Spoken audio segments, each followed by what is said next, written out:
Gimana cara memahami dan mengamalkan Al-Quran sementara membaca aja nggak ngerti? Itulah kenapa kita harus belajarnya bareng. Jangan belajar sendiri secara otodidak, ntar salah paham. Belajarnya kepada Ustaz. Alhamdulillah dulu saya di Mesir ngambil jurusan tafsir Al-Quran di Al-Azhar. Di belakang saya tuh yang rak atas biasanya buku-buku referensial, buku-buku tebal berbahasa Arab. Kemudian rak di tengah ini biasanya buku-buku motivasi, buku-buku yang baru dari ada yang ngasih hadiah kayak gitu-gitu.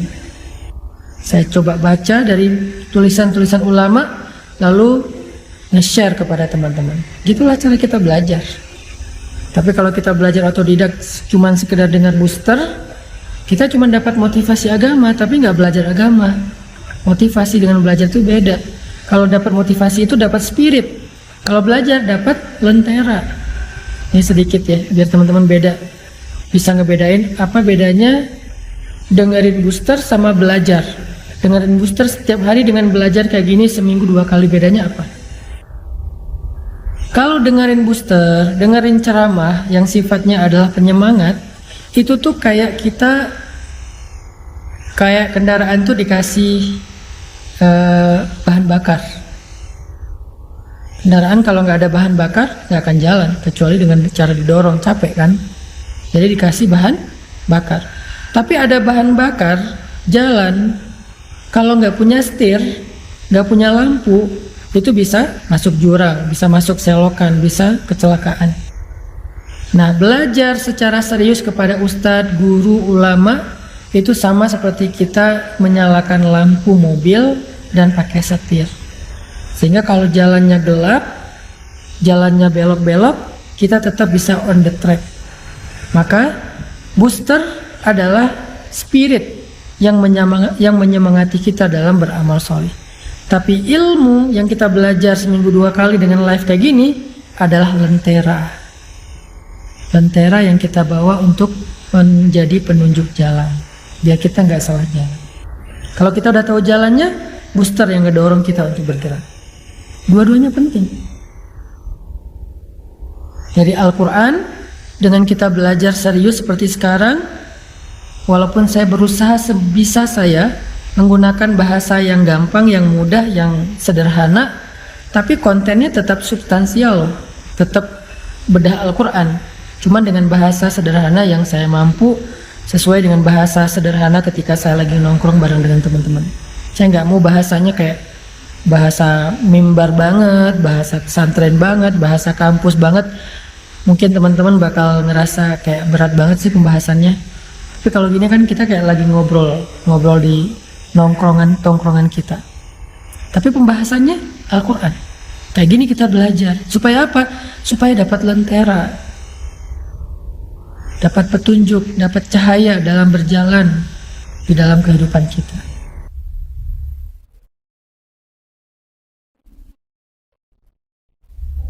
Nah, Allah Subhanahu wa taala menjadikan Al-Quran itu sebagai petunjuk, hudan lil muttaqin, hudan linnas wa bayyinatin minal huda wal furqan. Al-Quran itu petunjuk.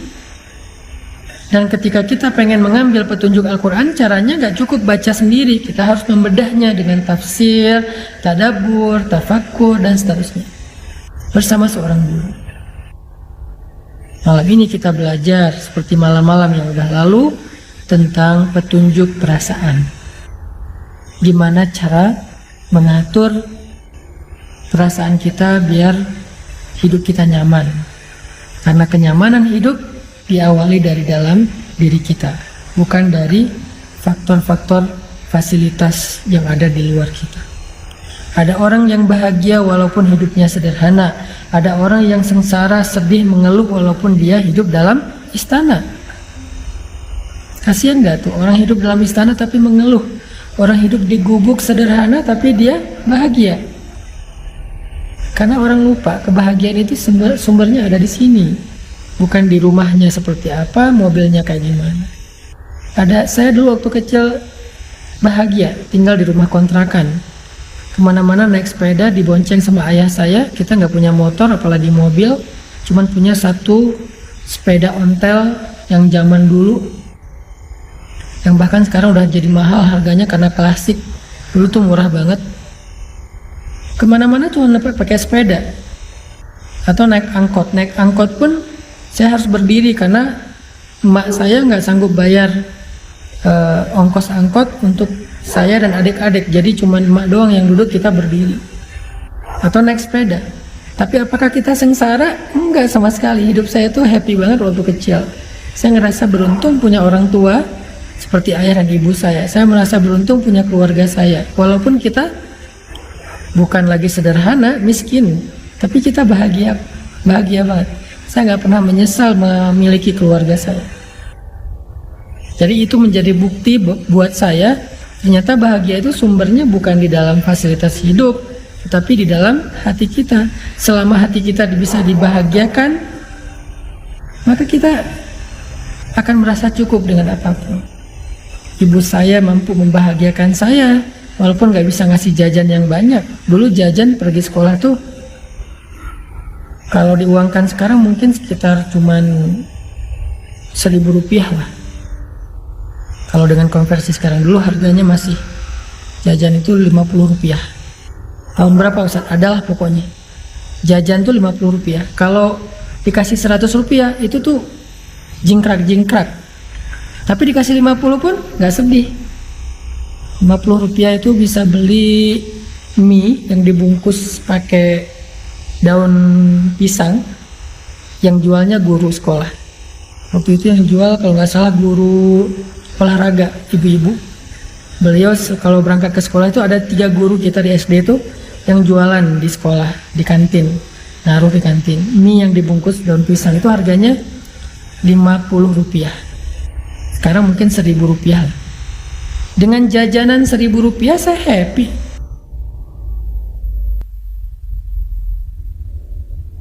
Kenapa? Karena kebahagiaan kita itu bukan angka. Kebahagiaan kita itu bukan berapa besar jajannya. Kebahagiaan kita itu bukan berangkat ke sekolah pakai Mercy atau Alphard. Kita jalan kaki kasih bolang. Berangkat jalan kaki, pulang jalan kaki. Jarak sekolahnya sekitar 2 kilo. Jalan kaki. Kadang lari, kadang jalan. Kadang sambil main sama adik berdua jalan ke sekolah. Jam 7 berangkat, setengah 8. Perjalanan 20 menit, setengah 8 masuk. Kalau dari depan gang sekolah itu udah kedengaran teng suara lonceng, kita lari sekencang mungkin sampai di dalam kelas itu udah ngos-ngosan dan keringetan kayak orang treadmill. Tapi kita happy banget. Jadi kalau pengen bahagia teman-teman, yang pertama harus kita rawat itu adalah hati dan perasaan kita. Bukan tubuh kita. Tubuh kita perlu dirawat, ya banget. Tapi itu bukan yang paling utama. Itu perlu, tapi ada yang lebih perlu. Kalau pengen hidup bahagia itu, belajarlah merawat hati dan perasaan kita, jiwa dan mental kita. Dan gimana cara ngerawat hati dan perasaan, jiwa dan mental kita? Bukan dengan skincare, bukan dengan kendaraan baru, bukan dengan aksesoris, bukan dengan fasilitas hidup. Jiwa dan perasaan kita itu dirawat dengan iman, memperbaharui iman. Bukan dengan jalan-jalan Ustaz. Bisa, tetapi enggak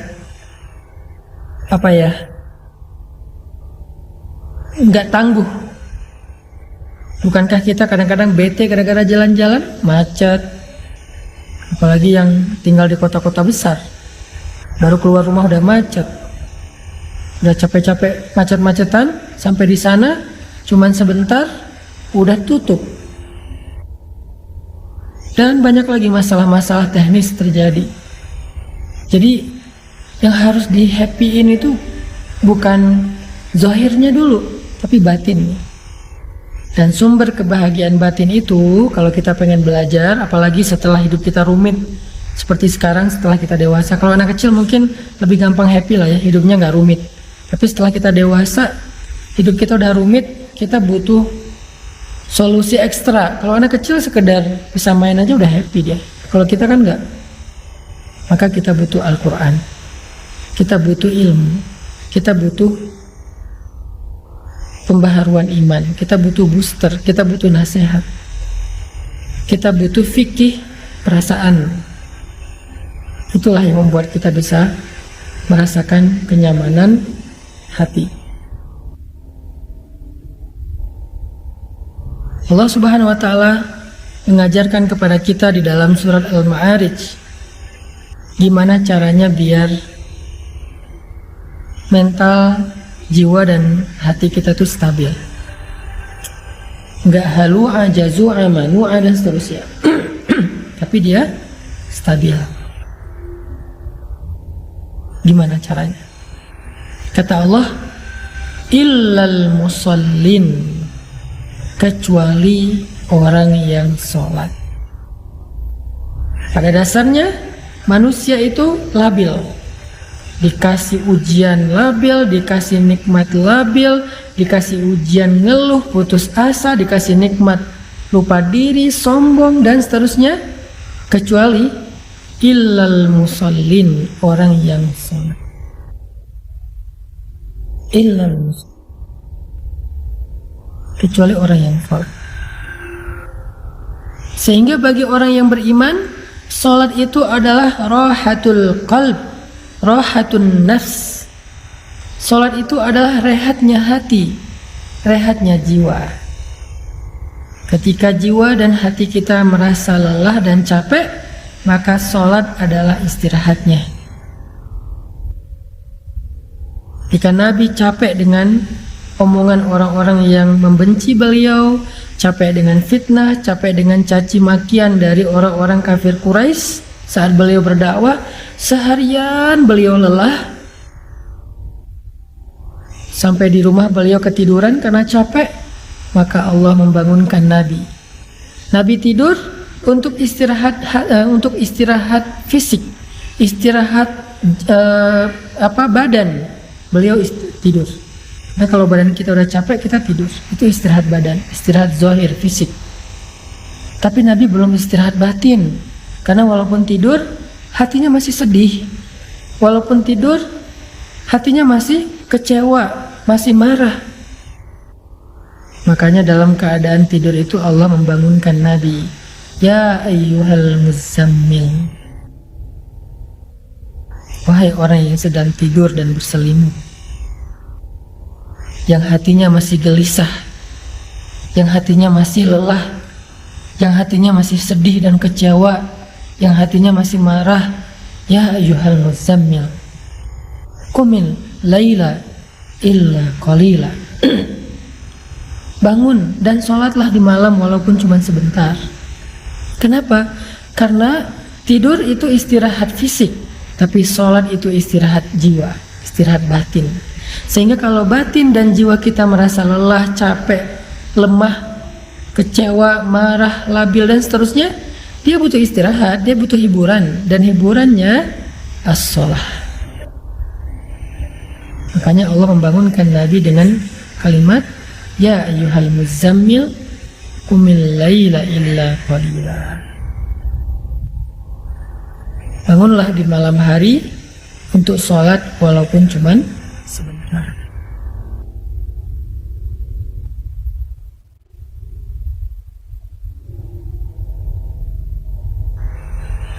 Ini bukan lagi bahas surat Al-Muzammil, lagi bahas surat Al-Ma'arij, tetapi dikaitkan dengan surat Al-Muzammil. Karena setiap surat itu saling dikait. Di surat Al-Ma'arij Allah bilang obat jiwa itu adalah illal musallin, kecuali orang yang sholat. Di dalam surat Al-Muzammil Allah mengatakan wahai orang yang lelah, wahai orang yang sedang tidur, wahai orang yang sedang sedih, kecewa, yaitu Rasulullah SAW, kumil laila illa qalila, bangun walaupun cuma sebentar sholat. Itu obat jiwa bagi orang yang beriman.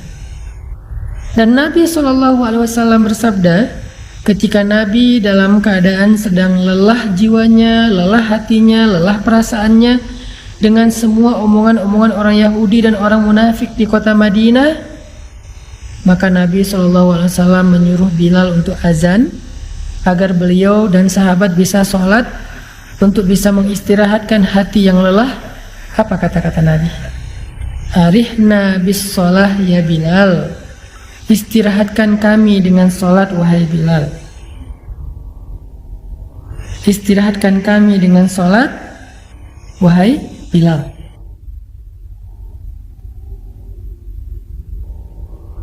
Nabi nggak mengatakan wahai Bilal azan, nggak. Nabi bilang istirahatkan kami dengan sholat wahai Bilal. Maksudnya apa? Jiwa kami capek, hati kami lelah, perasaan kami terganggu, mental kami sedang lemah. Maka istirahatkanlah jiwa, mental, perasaan dan hati kami wahai Bilal dengan sholat azan maksudnya.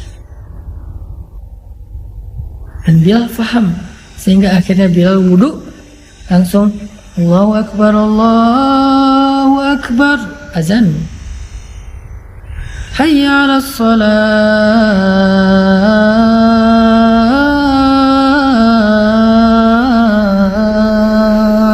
Yuk kita sholat.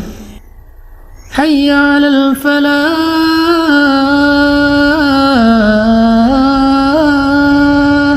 Yuk kita memperoleh kemenangan, kebahagiaan, keberuntungan.